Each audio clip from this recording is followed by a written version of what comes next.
Hey guys, Pete with Colorado Custom Covers and Decks. Thanks for coming and checking out our YouTube channel, The Deck Answers. So we've used this RailEasy product quite a bit. It's stainless steel cable rail. Typically when we're doing it, we're mounting it to wood cedar posts. So if you go back through our YouTube, you can find how we like to set those posts. There's videos on how we get them laid out, evenly spaced, how we get them screwed in and nice and plumb and secure. And we just took a video today that we'll be posting on how you mount this stainless steel hardware. So now I'm going to show you how you mount the cable into the hardware. So the first step after this hardware is all mounted is I like to go through and take all the cones off. So when you get this cable, these are the swivel ends. That is the tension end. The tension end has threads. That's the end that you will physically be threading to tension that cable and pull it tight. So I go and take all of those cones off and set them aside in a box. And then the cone has three components. There's the exterior shell, which has a 7/16 hex head on it. That's really your finished product, and that kind of holds the housing in. Then there's an inner cone that will go inside that cone, and that will actually get cinched up and pinched on the cable once you tighten this all in, and that's what stops the cable from moving. And then the last little piece in there is a washer. That's going to come with a little bit of grease on it to help you get it all together. So I usually go off of my swivel end first. Oh, and also make sure that when you take that cone off, you pull enough threading out of your tension end to be able to tighten that up. So typically what I do is I go about 1.25 inches of threads showing, and I keep that consistent all the way down so that once it's tightened, these have a pretty uniform look to them. It's not going to be exact because you're not going to be cutting the cable exact every time, but it'll be much more uniform and just a better looking finished product. So to start, I'm going to take the exterior cone with the 7/16 head on it and feed it over the tag end of my cable. And I just have a tag end, and I've got the spool sitting next to me. Once I have that 7/16 cone on there, then I'm going to put this inner cone on the cable. That's going to go on a little bit tighter, and then keep it in the same orientation as the outer cone, so tapered end down. Everything's got to match and line up. And then last but not least, we got the washer that we're going to go ahead and throw on the cable. So once I have this assembly together, I'm going to slide it down the cable, leave a little bit of excess there, and that's just going to help me see what I'm doing. So I've got 3 wrenches here. I've got a 5/16, a 7/16, and a 3/8. The 7/16 you use on both sides because that's the size of that cone, if you remember me saying that. The 5/16 is for my swivel side. So I'm going to take my cable and insert it all the way into the post of the hardware there.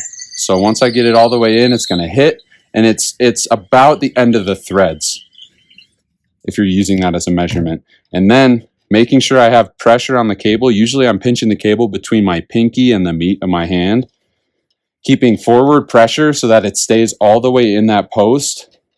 I'm going to hand tighten it as tight as I can go. Then I'm going to kind of gently back away from it because I don't want to accidentally yank that cable out because that cable is not actually tight in there yet. And then using my 5/16 and my 7/16, I can go ahead and tighten that hardware.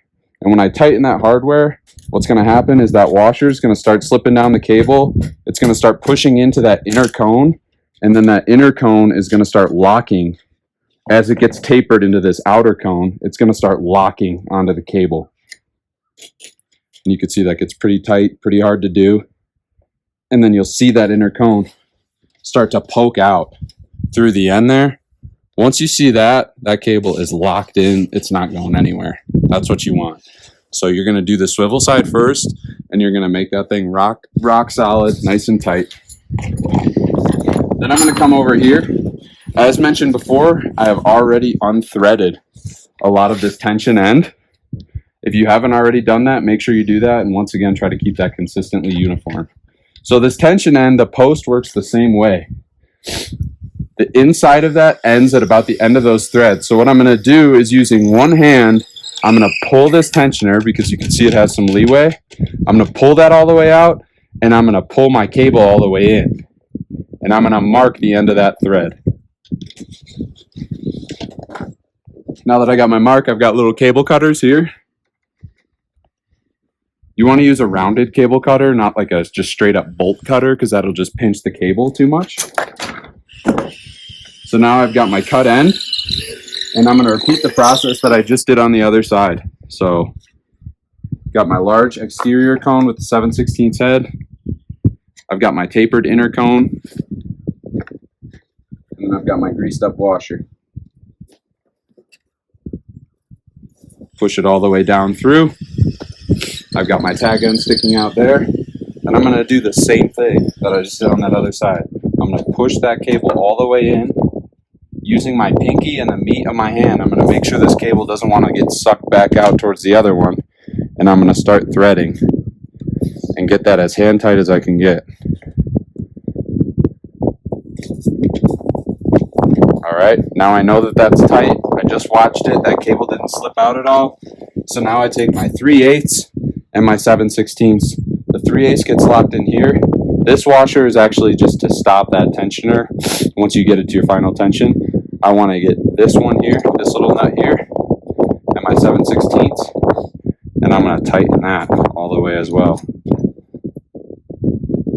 And once again, you should start to see that inner cone get pushed out of that cone, and that's when you know that that thing is tight and not going anywhere. And then it's just one little last step. I'll just go through and get it kind of hand tight, and then take a look at everything. And then right on your box of your hardware, it's going to show you the tensioning pattern. It's a simple pattern. You start in the middle and you alternate working your way. Tighten this one first, then this, then this, then this. If you start at the bottom and work your way to the top, you could start to pull your posts a weird way. So you want to follow that, and you're probably going to have to go through a couple times once you get your all the way around, because the rest of this cable is going to start pulling everything else. So get it kind of hand tight like what I did. Don't use your tensioners yet, or your wrenches on your tensioner yet. Just get it hand tight. Do your whole stretch that's going to be pulling on each other, and then go back through and follow that tensioning pattern.